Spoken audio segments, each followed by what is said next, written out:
All right, guys, so I just thought this would be a fun idea to kind of react to some different photos of players on the same college team that end up as pro superstars or NFL superstars. So there's this Twitter page that is unfortunately, I think this page is dead. I mean, when I saw it, I don't think they've posted in over a year, but it still is a cool thing, and that's where I got these photos from.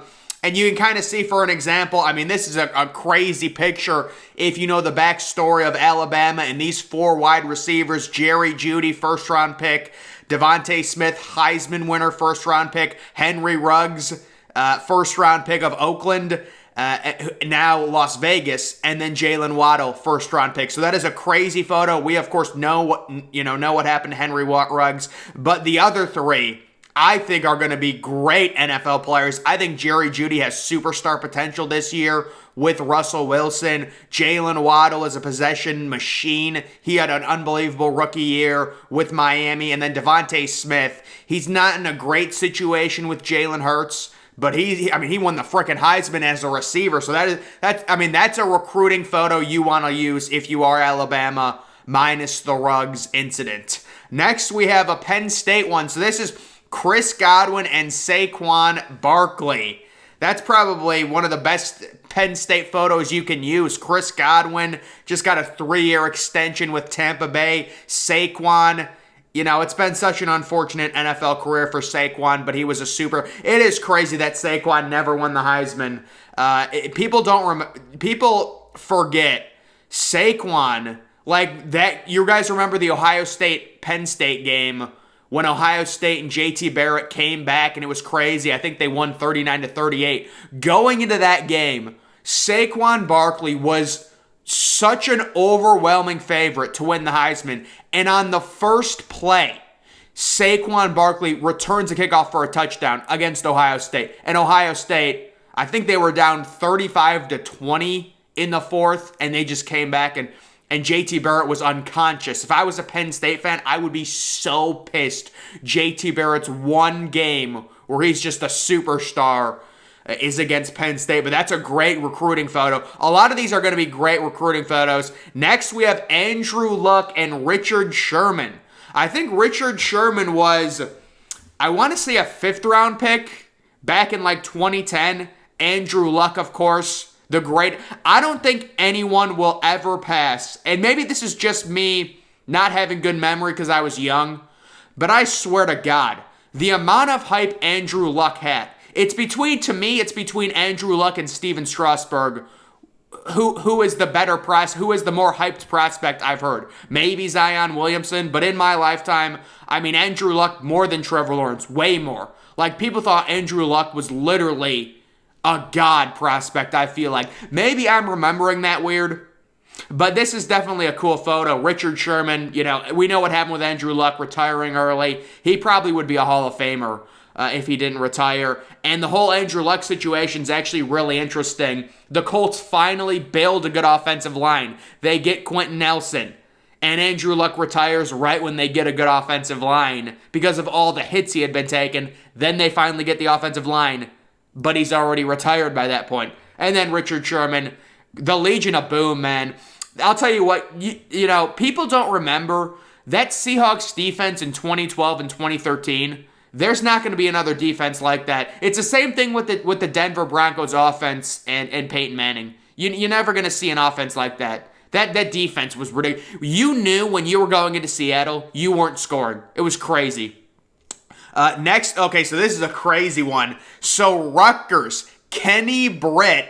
Of course, I'm sure some people remember Kenny Britt with the Cleveland Browns, and but Kenny Britt, he was an NFL receiver. He had maybe a few good years with the St. Louis Rams, and then Ray Rice. A lot of people, I'm sure, know that Ray Rice did go to Rutgers, so that's just a happenstance thing. Rutgers, for as bad as they actually weren't that bad, I don't think, with Ray Rice and Kenny Britt. This is a long time ago, but both of those guys turned out to be solid NFL players. Of course, we know what happened with Ray Rice. The Ray Rice situation is so interesting.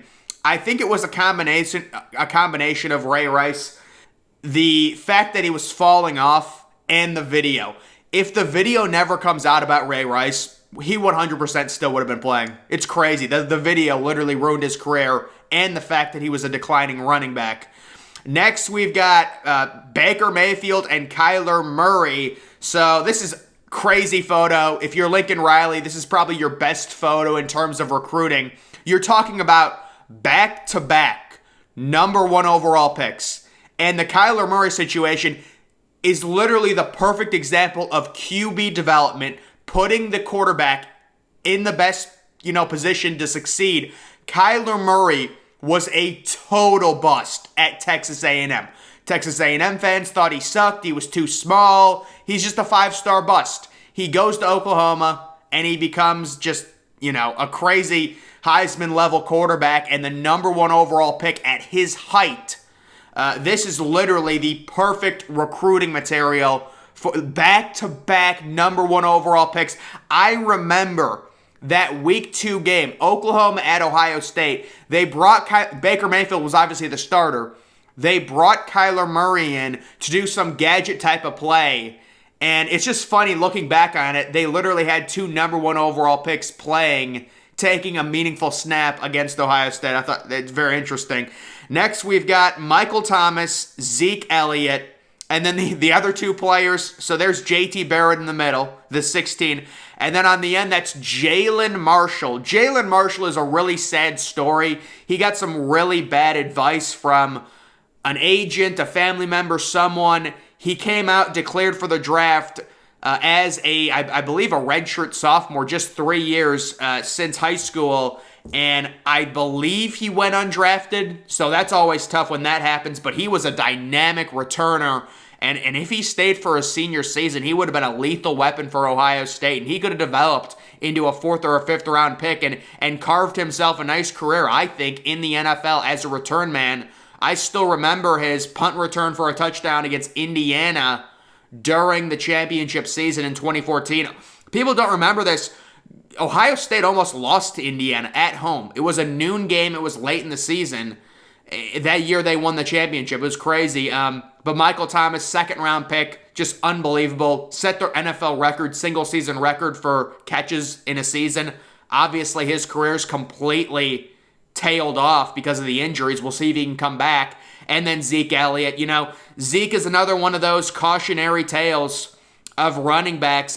Zeke, I think, is the most extreme example. I'll be honest with you guys. I think Zeke was washed at like the age of 24. I have never seen anything like it. Maybe that's pushing it a little bit, but I've never seen anything like it with Zeke where he just literally, you can tell he loses a step, and it's like the dude's 25 years old. How does this happen? But we also saw it with Todd Gurley. We also saw it with Le'Veon Bell. So these running backs, if they get a lot of carries in college, 2 or 3 years even into their NFL careers, they're losing a step. It is crazy. This is Mike Evans and Johnny Manziel. So Manziel was the 1st round pick for the Browns. I think the 22nd pick overall, and then Mike Evans.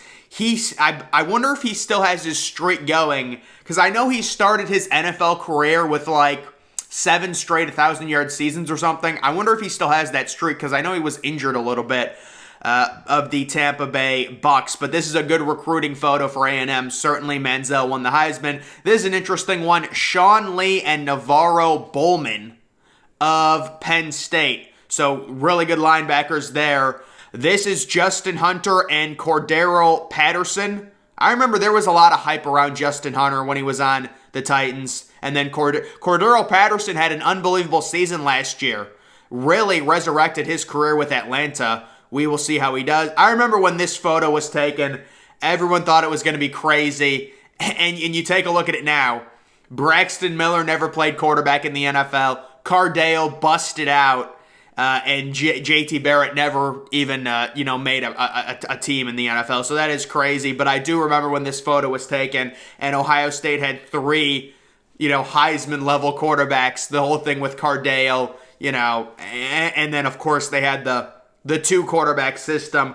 I don't know what the right answer would have been for Ohio State. I think probably the right answer back in 2015, just going with JT Barrett. It's tough. If you're Urban Meyer, Cordero caught lightning in a bottle, but he just was not accurate. He's just not accurate at all. It probably would have been best to just, honestly, the best answer would have been to go with Braxton Miller at quarterback. I think, bar none, dual threat, thrower, runner. But I believe at that point, Miller's shoulder was so messed up that it was really just, he transitioned to receiver, and then it was between JT Barrett and Cordero, and it was just a complete mess in 2015.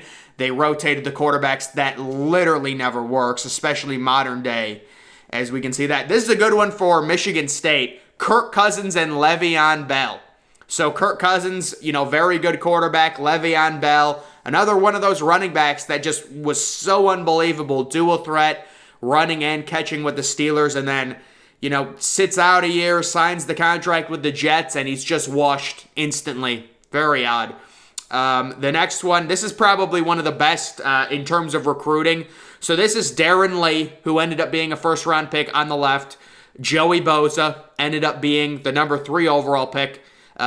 Eli Apple, the number 10 overall pick. And Zeke, the number 4. This is probably the best recruit. I don't even think these guys were committed to Ohio State. These were all just high school kids on a recruiting visit. They snapped a photo of them. These are all like 16-year-old kids, and they all go to Ohio State, and they all end up first-round picks.